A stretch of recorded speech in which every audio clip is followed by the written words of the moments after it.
नमस्कार, हजुरहरू सम्पूर्णलाई मेरो युट्युब च्यानलमा स्वागत छ। आज पनि मैले विभिन्न प्रतिस्पर्धी परीक्षाहरूमा सोधिएका नेपालको भूगोलसँग सम्बन्धित प्रश्नहरूको भाग 7 लिएर उपस्थित भइसकेको छु। प्रश्नहरू एकदमै आधिकारिक छन्, महत्त्वपूर्ण छन्, जति बेला पनि जुनसुकै तहको इक्जाममा सोध्न सक्ने सम्भावित प्रश्नहरू रहेका छन्। प्रश्न ध्यान दिएर पढ्नुहोला, प्रश्न ध्यान दिएर हेर्नुहोला। भिडियो मन पर्यो भने मेरो च्यानललाई लाइक, कमेन्ट, शेयर र सब्सक्राइब गर्न नबिर्सनुहोला। क्वेसन नम्बर 13, समूह क र समूह ख बीच जोडा मिलाउनुहोस्। समूह क मा झरनाहरू दिएको छ भने त्यही अवस्थित झरना कुन जिल्लामा रहेको छ भन्ने विषयसँग सम्बन्धित जोडाहरू दिएको छ। नमस्ते झरना रहेको छ धनकुटा, पचाल झरना कालीकोट, रूप्से झरना म्याग्दी र गङ्गा जमुना झरना रहेको छ धादिङ। यसको सही जवाफ रहेको छ option D. Question number 50, hilsa व्यापारिक नाका कुन जिल्लामा पर्दछ? यसको सही जवाफ रहेको छ option C Dolpa. Question number 16, नेपालको नक्सासँग मिल्दोजुल्दो देखिने जिल्ला कुन हो? यसको सही जवाफ रहेको छ अप्सन ए बागलुङ। क्वेसन नम्बर 17, महेन्द्र तालको गहिराई कति रहेको छ? यसको सही जवाफ रहेको छ अप्सन सी 167 मिटर। क्वेसन ताल रहेको छ अछाम, बाह्रकुने ताल दाङ, जाखिरा ताल रहेको छ कपिलवस्तु, गङ्गा सागर रहेको छ यसको धनुषा। यसको सही जवाफ रहेको छ अप्सन ए। क्वेसन नम्बर 19, पहाडी प्रदेशको भौगोलिक विभाजन तलका मध्ये कुन क्षेत्र पर्दैन? यसको सही जवाब रहेको छ अप्सन सी उच्च पहाडी श्रेणी। क्वेसन नम्बर 20, शिवालिक क्षेत्रले मुलुकको कुल क्षेत्रफलको कति प्रतिशत भूभाग ओगटेको छ? यसको सही जवाब रहेको छ अप्सन ए 12.7%। क्वेसन नम्बर 21, जोडा मिलाउनुहोस्। हिमाली जिल्ला 21 वटा, पहाडी जिल्ला 28 वटा, भित्री मधेसका जिल्ला 7 वटा, तराईका जिल्ला 18 वटा। यसको सही जवाफ रहेको छ अप्सन ए। क्वेसन नम्बर 22, नेपालभित्र बग्ने सबैभन्दा लामो नदी कुन हो? यसको सही जवाफ रहेको छ option B Karnali. Question number 23, नेपालको सबैभन्दा पूर्वी बिन्दु 86 डिग्री 12 मिनेट पूर्वी देशान्तरलाई मानिन्छ। उक्त देशान्तरले छोएको जिल्ला कुन हो? यसको सही जवाफ रहेको छ अप्सन ए ताप्लेजुङ। क्वेसन नम्बर 24, ताप्लेजुङ जिल्लामा रहेको नेपालको सबैभन्दा पूर्वी बिन्दु कति डिग्री कति मिनेट देशान्तर रेखालाई छुन्छ? यसको सही जवाफ रहेको छ option D 88 degree 12 minute. Question number 25, नेपालले एसिया महादेशको कति प्रतिशत भूभाग ओगटेको छ? यसको सही जवाफ रहेको छ अप्सन सी 0.3%। क्वेसन नम्बर 26, क्षेत्रफलको आधारमा नेपाल विश्वको कतिौं मुलुकभन्दा सानो रहेको छ? यसको सही जवाफ रहेको छ अप्सन सी 79। क्वेसन नम्बर 27, तलका कुराहरू विचार गर्नुहोस् र सही विकल्प छान्नुहोस्। साथीहरू, यो कथन भनाइ भन्न खोजेको होला हेमा कुरा भनेर उल्लेख गरिए तापनि पहिलो भनाइ रहेको छ नेपालका 50 वटा जिल्लाले भारतको सिमाना छुँदैनन्।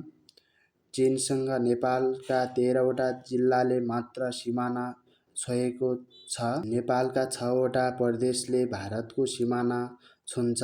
यसको सही जवाफ रहेको छ option C. Question number 28, Nepal समुद्र सतहबाट कति टाढाको दूरीमा रहेको छ? यसको सही जवाफ रहेको छ अप्सन सी। क्वेसन नम्बर 29, नेपालको सबैभन्दा उत्तरी बिन्दु कुन जिल्लामा पर्छ? यसको सही जवाफ रहेको छ हुम्लाको च्याङ्ला भन्ज्याङ। क्वेसन नम्बर 30, नेपालको अन्तर्राष्ट्रिय सिमाना कति किलोमिटर रहेको छ? यसको सही जवाफ रहेको छ option D 3334 kilometre. Question number 31, तलका मध्ये कुन अन्तर्राष्ट्रिय सीमा सम्बन्धी तथ्य मिलेको छैन? यसको सही जवाफ रहेको छ अप्सन डी ए र बी मात्र उपयुक्त विकल्प हुन्। क्वेसन नम्बर 32, नेपालको पूर्वी पश्चिम औसत लम्बाइ कति रहेको छ? यसको सही जवाफ हो option A 885 kilometre. Question number 33, नेपालको प्रमाणिक समय कहिलेदेखि लागू भएको हो? यसको सही जवाफ रहेको छ अप्सन बी 2042 वैशाख 1 गते। क्वेसन नम्बर 34, प्रामाणिक समय तलका मध्ये कुन रेखालाई आधार मानी निर्धारित गरिन्छ? यसको सही जवाफ रहेको छ अप्सन बी देशान्तर रेखालाई। क्वेसन नम्बर 35 नेपालका भारतसँग मात्र सिमाना जोडिने प्रदेशहरू कतिवटा रहेका छन्? यसको सही जवाफ हो अप्सन डी 2वटा। क्वेसन नम्बर 36 प्राय नक्साको स्केल केमा व्यक्त गरिन्छ? यसको सही जवाफ रहेको छ ratio. Question number 37 no man's land भन्नाले के बुझिन्छ? यसको सही जवाफ रहेको छ अप्सन डी दुई देश बीचको सिमानाको जमिन। क्वेसन नम्बर 38 धरातली दृष्टिकोणले नेपाल कति प्रदेशमा विभाजित छ? यसको सही जवाफ छ option B. Question number 39 Terai प्रदेश भनेर कति मिटर उचाइसम्मको भूभागलाई चिनिन्छ? यसको सही जवाफ रहेको छ option B 600 metre. Question number भित्री मधेस भन्नाले तलका मध्ये कुनलाई जनाउँछ? यसको सही जवाफ रहेको छ अप्सन बी चुरे र महाभारत पर्वत श्रेणीको बीचको भाग। क्वेसन नम्बर 41 भित्री मधेसमा नेपालको कति प्रतिशत भूभाग पर्दछ?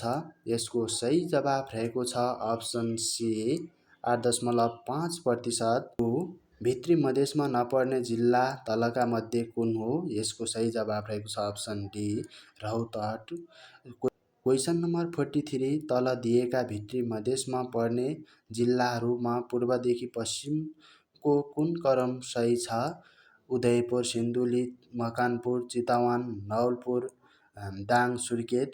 त्यसअनुसार हेर्ने हो भने यसको सही जवाफ रहेको छ option A. Question number 44 Koshi नदीभन्दा पूर्वको चुरे क्षेत्रलाई के भनिन्छ? यसको सही जवाफ रहेको छ option B Chulachuli. Question number 45 नेपालको चुरे पर्वत श्रेणीको सबैभन्दा अग्लो भाग गाभा कुन जिल्लामा पर्दछ? यसको सही जवाफ रहेको छ कैलाली।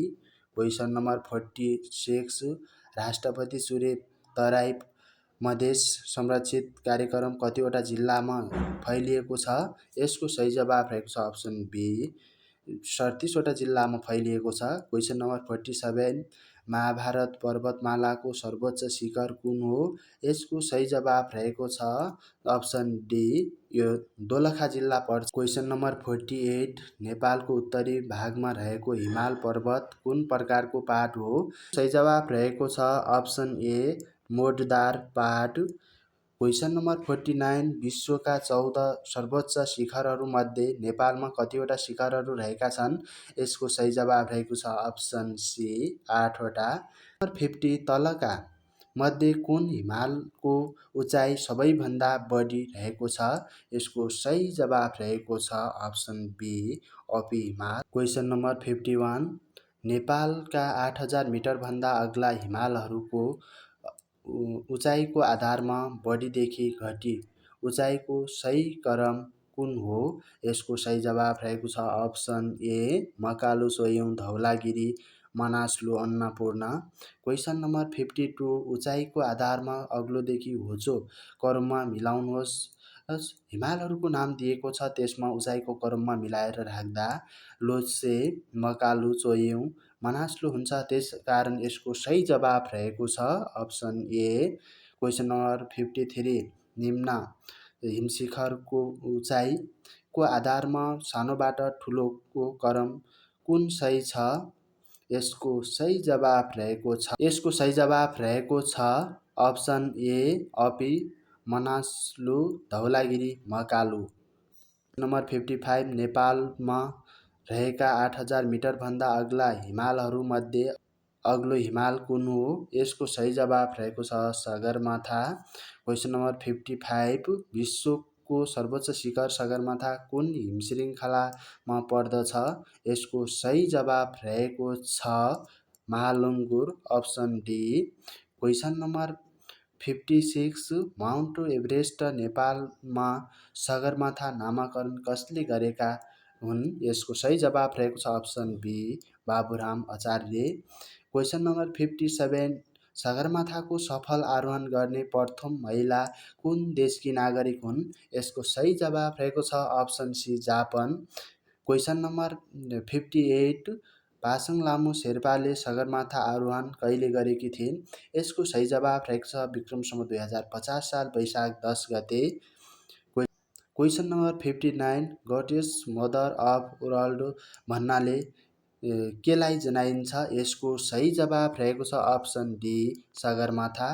क्वेसन नम्बर 60 नेपालको कुन हिमाललाई सेतो हिमाल भनिन्छ? यसको सही जवाफ रहेको छ अप्सन डी अमादलम। क्वेसन नम्बर 61 नेपालको कुन चुचुरोलाई महिला शिखर भनेर पनि चिनिन्छ? यसको सही जवाफ रहेको छ अप्सन बी अमादलम। क्वेसन नम्बर 62 नेपालको कुन हिमालको नाम शान्ति शिखर राखिएको हो? यसको सही जवाफ रहेको छ अप्सन बी सार्जे हिमाल। क्वेसन नम्बर 62 नेपालको कुन हिमालको नाम शान्ति शिखर राखिएको छ? यसको सही जवाफ रहेको छ अप्सन बी सार्जे हिमाल। क्वेसन नम्बर 63 लोत्से हिमाल कुन हिमश्रृङ्खलामा पर्दछ? यसको सही जवाफ रहेको छ option be Khambu. Question number 64 तलका मध्ये कुन भौगोलिक तथ्य सही छ? अप्सन सी भिरकुटी हिमशिखर दामोदर हिमश्रृङ्खला अन्तर्गत पर्दछ।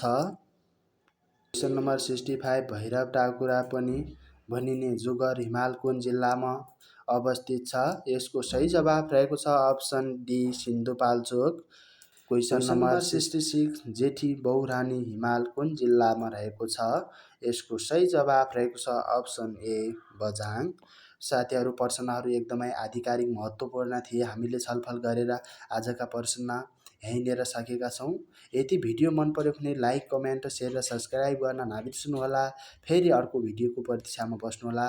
अहिलेलाई छुट्टिन्छु। हस्त धन्यवाद।